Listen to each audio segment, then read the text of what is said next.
Chapter 11. Dwayne meets a painter and gets scared. During the second summer after Dwayne's arrival in the very, very far north, he came across a raggedy gray tent on the far side of the river. It was pitched upon a cliff that looked over the cold, cold ocean. There were sturdy wooden boxes near the tent. There was a small, rickety table and a chair. There was a lamp, but much more interesting, there was a man as well. He was tall and thin, this man, with a dollop of coarse white hair atop his head. He wore tweed pants with suspenders.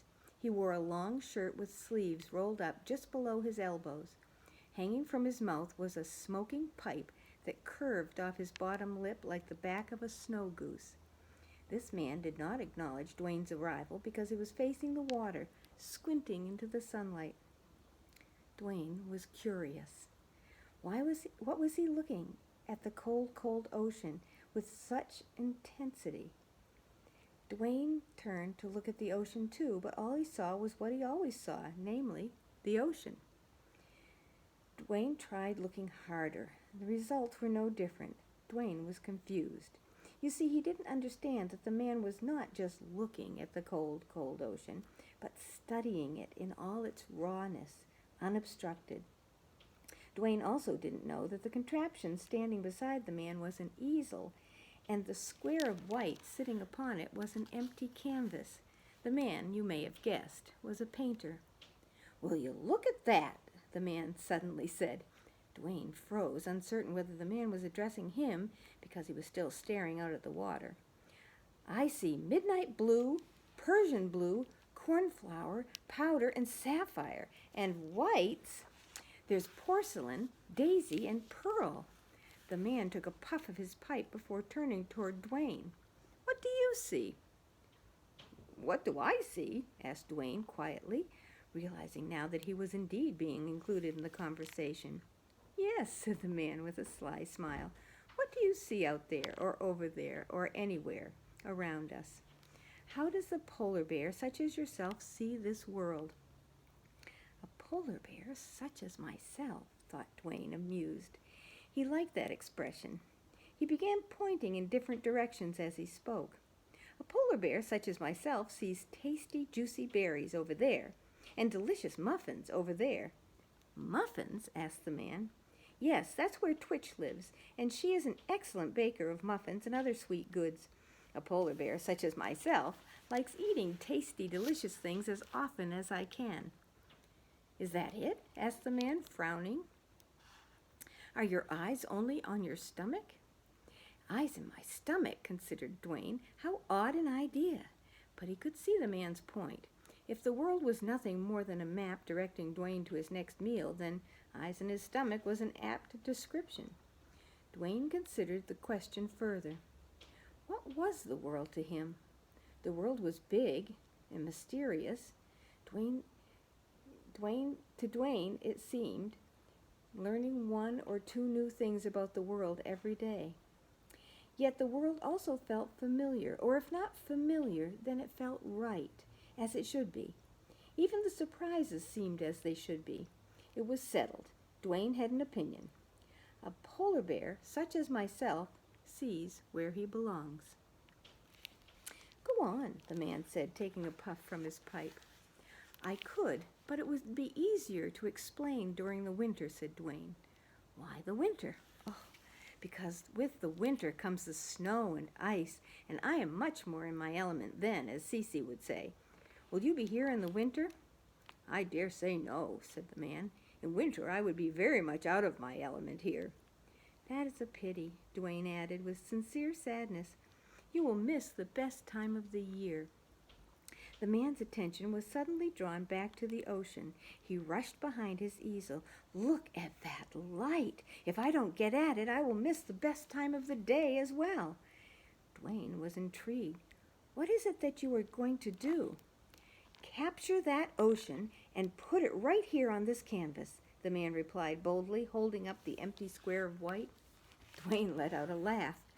It was not an impolite laugh, because he was generally thought the man was making a joke. "How silly," said Dwayne, amused. "Imagine fitting the great big ocean into that little square." The man was not offended by the laughter. In fact, he smiled at Dwayne and gave him a wink. Yes, just imagine. Then he turned to his easel.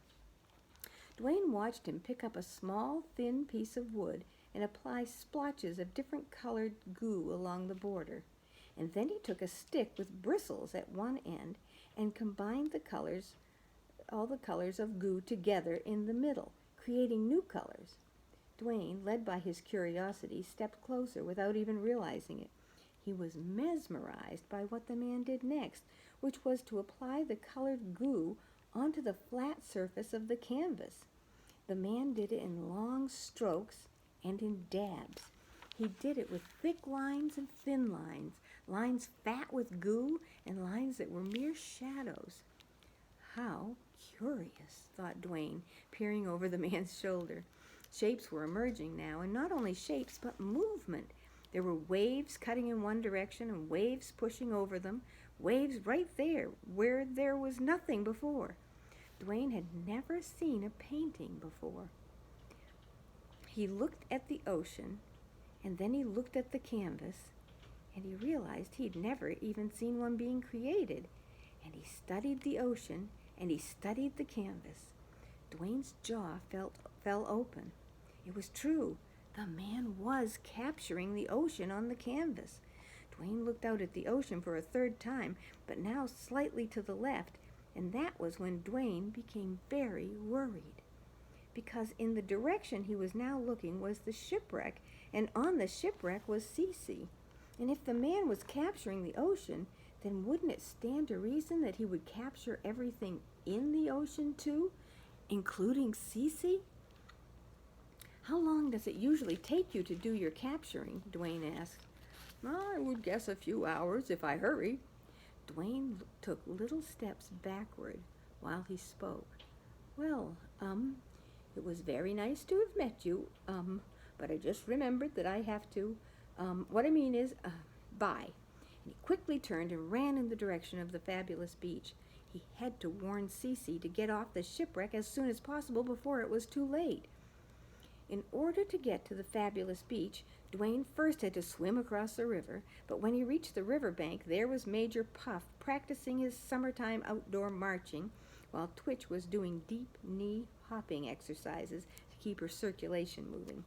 Hello, Dwayne, Twitch waved happily. Come join us for some exercise, followed by crumpets. I can't, Twitch, said Dwayne. I really can't. The refusal of crumpets stopped Major Puff mid-march. Dwayne had never refused a crumpet since they'd met. This behavior was quite out of the ordinary. Who are you? Major Puff demanded, stepping in front of the polar bear. And why are you disguised as Dwayne? What? No, I am Dwayne. A Dwayne who refuses crumpets? Asked Twitch. Not likely. Not in a million years. Dwayne would never turn down one of my crumpets, or 2 or 5. Begs the question, doesn't it? What question? That if you are Dwayne, then it's possible that you've had a bout of amnesia and do not remember who you are or your true feelings about crumpets. Just saying. I repeat, growled Major Puff while peering suspiciously up at Dwayne, ready for a beak-to-paw combat. Who are you? Dwayne glanced nervously in the direction of the cold, cold ocean and saw something that made him grow frantic with fear. Coming in from the east was a thick fog. It was shrouding everything in a mist as blank as the canvas that the man was painting on. It started, Dwayne thought, completely misunderstanding what was happening. The ocean is getting captured in the canvas and leaving nothing behind in return. Eventually it will reach the shipwreck and swallow it up. Feeling slightly guilty for the insult he was about to commit, Dwayne simply stepped over Major Puff and ran directly to the river. I'm sorry, but I can't stop to explain. Cece is in danger and I must warn her. Dwayne splashed onto his belly and began paddling across the river as fast as he could, leaving Twitch and Major Puff to stare at each other in confusion. When he reached the other side, he shook himself off. As exhausted as he felt, Dwayne pushed onward up and over the river ridge and down the hilly path toward the fabulous beach. And coming up in the other direction were Handsome and Magic, apparently having an argument. There is absolutely no point in discussing this, Handsome was insisting impatiently. It's like comparing snowballs to seaweed. Oh, come on, Magic responded, while falling dramatically on her back in utter disbelief. It's so obvious. You have to have your head stuck in an unlit foxhole not to see the difference. That would be the most unlikely place I should choose to place my head, but even if I did, my opinion would remain steadfast. At this point, Magic spotted Dwayne rushing down the hilly path toward them. Just the polar bear we need right now, she shouted happily, jumping back on her feet. We have a question, Dwayne. No time to talk, no time to talk, replied Dwayne, not stopping or even slowing. It will just take a second. Musk ox fur or fox fur, which is softer? I don't know, Dwayne gasped, while trying to squeeze past the two of them. Oh, come on, insisted Magic. It's a simple question. Just tell Handsome that my fur's way softer than his. I don't know. I don't care, yelled Dwayne, causing both Handsome and Magic to raise an eyebrow. Cece is in danger of getting captured, and I must warn her. Handsome and Magic watched as Dwayne continued to run down the hilly path toward the fabulous beach. By the time he disappeared behind a corner, Handsome looked at Magic and sniffed. Well, obviously, he was agreeing with my position. Meanwhile, Dwayne rushed through the grassy meadows and around the berry bushes and onto the fabulous beach in time to see the ocean fog moving ever closer to the shipwreck. Oh dear, he thought, the man is working very quickly. The cold, cold ocean will be completely gone soon. Without stopping to catch his breath, Dwayne leaped into what was left of the cold, cold ocean and paddled toward the shipwreck. As he neared Cece's home, so too did the fog, coming in from the other direction. And from Dwayne's perspective, it was as if a giant hand was thrusting out of the sky and stealing bits of the world he knew and cherished. And it occurred to Dwayne that if his effort was in vain, if he reached Cece but not in time to get her away, then he would also be captured in the canvas. It was a frightening thought. But at least Cece won't be alone. We will be captured together. We will share memories of the very, very far north to pass the time. Dwayne swam through the gash in the bow of the shipwreck. Cece, he cried. Cece, where are you? Dwayne ran up the rickety stairway and down the long corridor. Cece, we must get away or risk being captured. Dwayne reached the end of the corridor and pushed open the door to Cece's room, where Cece herself was perched on a table, staring at Dwayne with annoyance. I thought we agreed on knocking first before entering, Dwayne the polar bear. I remembered that, Cece. I remembered about the knocking before entering, and I apologize for not doing so, but it is terribly urgent, gasped Dwayne, placing a paw onto the table to steady himself as he caught his breath. That is what I gather. Please inform me of what is so urgent. Instead of explaining, Dwayne became eerily silent, because directly behind Cece was the wall of windows, and Dwayne could see the white fog moving in. Within seconds, it had covered up the entire view of the ocean. It's too late, Cece, Dwayne whispered. I'm too late. His heart filled with the deepest sadness he had ever known. I'm so sorry. I tried, but I failed. You've been such a good friend, Cece, but I wasn't a good friend back. And then Dwayne lifted his paws to his eyes and cried as pitifully as any polar bear has ever cried. Cece, for her part, had not a clue what was going on. It was enough for her to keep up with Dwayne's different emotions, studying them, naming them, and thinking about the proper way to respond to them. But on top of all that, she was trying to figure out what on earth he was so upset about. Dwayne the polar bear, did you say something about being captured? Dwayne kept his paws over his eyes while he continued to cry. Yes. Who is capturing us? The man. Which man are you referring to? The one with the blank square and the hairy stick and all the colored goo. I think this is an opportune time to acknowledge just how smart Cece the snowy owl is. Had someone come up to you, blubbering about being captured by a man with a blank square and a hairy stick and all the colored goo, you or I, for that matter, would back away as fast as possible. But Cece did not flinch, other than to tilt her head slightly to the side as she worked through all those cryptic clues. Are you talking about a painter? Dwayne stopped crying. Huh? He asked, paws still covering eyes. Come look at this, said Cece, returning to her large, heavy book, and flipped through the pages with her wing. Dwayne lowered his paws just enough for his wet, red eyes to peer over them and see what Cece was doing. He sniffed. Then, because he was a polar bear of curious nature, he moved over to where the owl was, despite the great sadness he still felt. Ah, said Cece, pointing the page beneath her. Is this what you were talking about?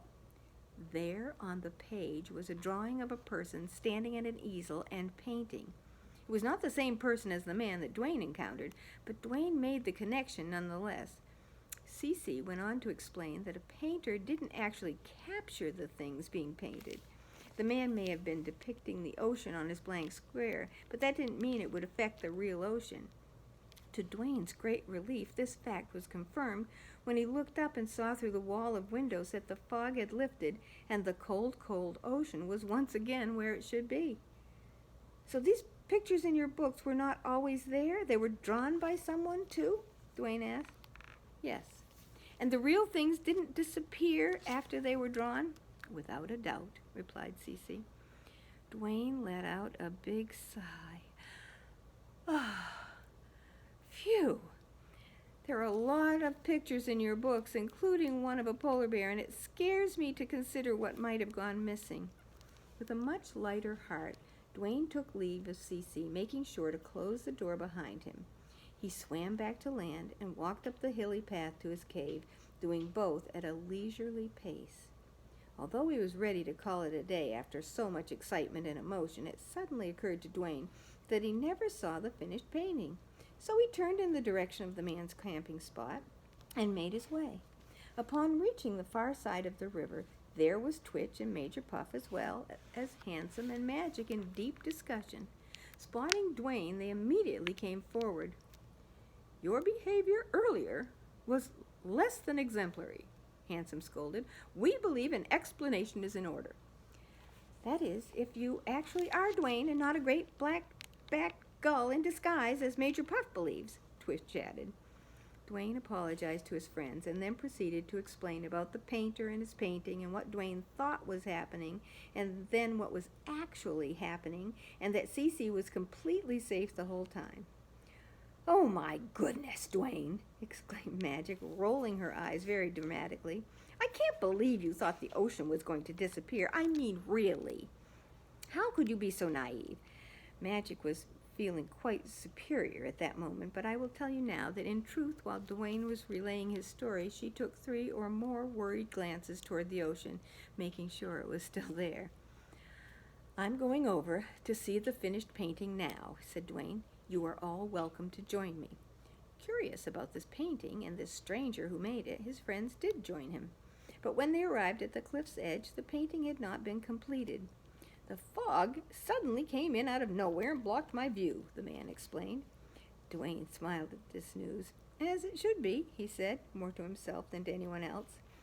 I'll have to try again tomorrow. In the meantime, I can show you my other work if you'd like. The man opened one of his wooden crates and pulled out 6 paintings. There was one showing the river in the late evening, with a few stars twinkling in the purple sky. There was one showing the hills where Dwayne's cave was, with a morning light washing them all, too familiar a golden hue. As the man displayed the paintings, Twitch made small comments. Ooh, yes, she nodded. That's a good likeness. Ooh, and look at, there's our burrow, Major Puff. Very romantic setting, don't you think? Just saying. After the viewing, thank yous and goodbyes were exchanged, and just before Dwayne took leave, the man asked him, Do you think that a polar bear such as yourself and your friends would mind if I came up here each summer to paint? I shouldn't think that a problem, Dwayne answered. But then he hesitated because, as confident as he was that he understood Cece's explanation and felt assured that nothing would disappear in the process of painting, he wondered if there were other outcomes he should be concerned about. So he added, as long as you leave the cold, cold ocean where it is after you've painted it, and you don't move any of the mountains around or reshuffle the hills so that I can't find my cave anymore. A polar bear such as myself likes to know where his home is. The man agreed, promising to leave everything how he found it. Several weeks later, while Dwayne was out on a walkabout, he met Sungirl and the pack in a stretch of flat, empty land. They stopped in the middle of the flat, empty land to chat. In their conversation, Dwayne told them about the man and his paintings. He described each one to the best of his memory, and as he was doing so, Dwayne realized that he wasn't as impressed with them as he was at first. Something was missing from the pictures, he tried to explain. Sungirl nodded in understanding. You were missing, and your friends, and me. And us, the pack added. Dwayne knew that Sungirl was right. The paintings showed the very, very far north, but no one within it. Do you think he forgot to put us in? Sungirl shrugged. In any case, he should come here in the winter to make his pictures. We're much more in our element then. And about that, too, Dwayne knew Sungirl was right. We will continue this with chapter